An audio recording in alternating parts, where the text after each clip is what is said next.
Hey everybody, this is Air in the Air. Thanks so much for tuning in today. This episode is so crazy. Honestly, I don't even know how to intro it. Just prepare to have your mind blown.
Nailed it! Woo!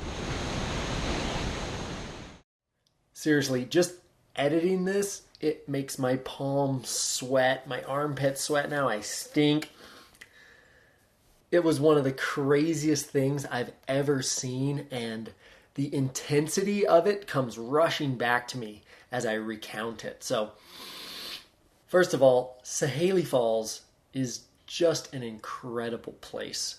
The Mackenzie River is crystal clear, it's really cold, and this particular segment of river is really steep. It is class 5 above and below this waterfall, and it's only a half mile from this waterfall down to another 80-foot waterfall called Coughlin Falls.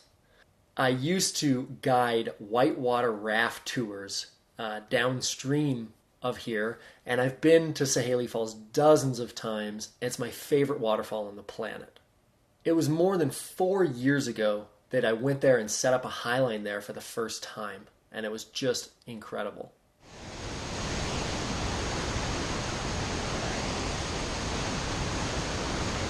The sound of the water is deafening. The spray covers everything, and the onlookers, their minds were totally blown. A friend of mine told me that in 1998, a woman from Truckee, California named Shannon Carroll had set the world record for the highest waterfall ever kayaked by successfully paddling Sahalie Falls. So, wow, huge respect, huge ups to Shannon Carroll.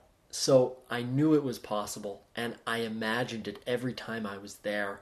I dreamt of it, and I actually had a hard time imagining what it would be like to even see a kayaker go off of it. The rushing water makes the perspective really hard to grasp. Then one day, my friend and badass kayaker Brendan Wells wrote me after he had seen a picture of me highlining over Sahalie Falls, and he asked if I was interested in going back and connecting a kayaker with the highline, and of course I was into it. The conversation started, and just a few weeks later, we were there. Walking a highline over a waterfall is particularly difficult. The motion of the water is very disorienting for your eyes and your balance. The sound of the water is very distracting, and the spray makes the line wet and slick. Adding a kayaker onto all of this is just insane. I got into position on the line while Knox Hammock, a young stud whose passion is big waterfalls, got into his boat in the pool above the waterfall. From the pool to the edge is really short, and he only has time for a few strokes before he plunges 80 feet below. And as he rolled in, I could literally feel his energy. I was so close to him, I could see the whites of his eyes, and the look on his face, it really surprised me. His face showed a peaceful resolve and a total surrender. He then effortlessly let the water take him over the edge. I watched him free fall, and when he disappeared into the pool below, my entire world collapsed in fear. Holy fucking shit! I didn't just lose my balance, my body forced me to the line. I rolled onto the line just in time to see him roll up and exit the river just before it plunges into the next series of log-jammed rapids. The next freak who would send this thing, his name's Galen Volckhausen. And Galen's energy was totally different. This time, I was in a slightly different position, but I could still see right into his eyes. His face was determined, like heading into battle. And even though his energy was more ferocious, he still used a very delicate and precise stroke to put him on the perfect line over the edge. I had a perfect view of him the entire way down and watched and waited for him to pop up.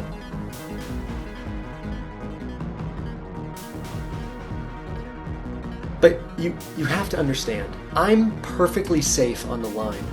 I'm a professional rigger, I have impeccable gear, and I'm tied to the highline.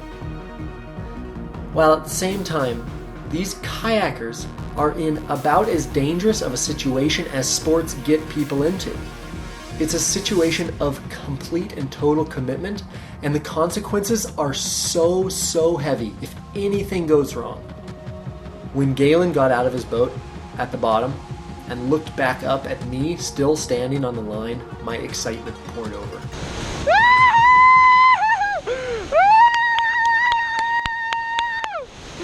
Yeah, Galen! Woo! That was sick! Ow! We had done something totally spectacular, something that I had dreamed of for years, something that took teamwork and vision. It took expertise and experience, and it took more courage than anything I think I've ever seen. I have so much respect for those guys. It was such an honor to be part of this project, and I'm super grateful for it. What a time to be alive. So, what do you think? Write a comment below, where should I put a highline, and what is the next stunt? What is the next big thing that I connect the highline with in a stunt? I want to hear from you. Thanks so much for tuning in. Really appreciate it. Subscribe if you haven't already. Share this video with your friends who appreciate adventure. And thanks so much to everyone who made this happen. To Devin for the drone footage. To the Wells brothers for putting the project together. To Wes for the awesome red footage. And to Knox and Galen for being such incredible athletes, keen to give her. Thanks again for tuning in. We'll see you on the next episode.